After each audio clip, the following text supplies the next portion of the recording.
বিএনপিকে 100 বছর জেল দিল, সেটা খালি জেল না, খালি ফাঁসি দিতে হবে, ঝুলাতে হবে শাহবাগে।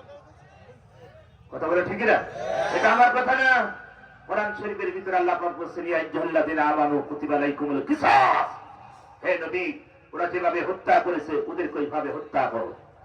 আবু সাঈদকে যেভাবে হত্যা করেছে গুলি করে, ওদেরকে ওইভাবে হত্যা করো। আমার মুগ্ধকে যেভাবে গুলি করে হত্যা করেছে ওদেরকে ওইভাবে হত্যা করো।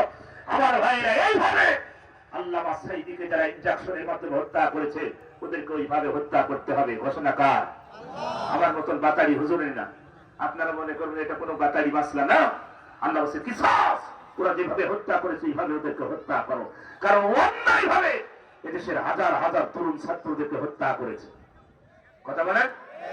তারা তো দেশ চাই নাই, ক্ষমতা চাই নাই, তারা চেয়েছিল মেধার দাম, কিন্তু আপনারা মেধার দাম দিতে পারেন নাই, বুকের ভিতরে গুলি চালাইছেন। কথা ঠিক না? এই জন্য আমার ভাইদেরকে আমি বলি, ইসলাম শান্তির ধর্ম, আমরা শান্তি চাই, অশান্তি আমরা চাই। এখানে যারা আছেন আমরা কি অশান্তি চাই? আজকের মাহফিলকে মারামারির জন্য? আমরা পৃথিবীতে শান্তির ধর্ম ইসলাম, সেই শান্তির ধর্ম আমরা শান্তিতে বসবাস করতে বাংলাদেশ 14 দল বাদে আমরা বিএনপি জামাত যতগুলো দল আছে সবাই মিলেমিশে এই দেশটাকে সুন্দর করে গড়তে চাই। ইনশাআল্লাহ আমরা বাংলাদেশ লাল সবুজের পতাকা আমরা আবার সুন্দর করে দেখতে চাই। কারণ এই 14 দলকে আমরা দেখতে চাই না। কথা বলে ঠিক না? কারণ রাসূল বলেন আল মারউ মা মান আহাব্বাহু মুতাফাক্কুন আলাই।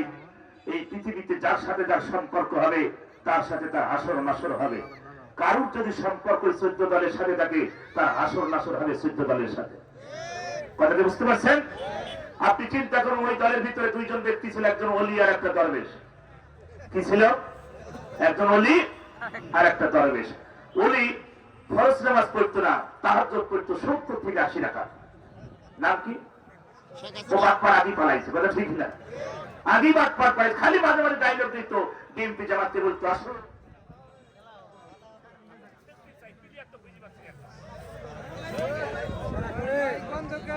কারণ গেছে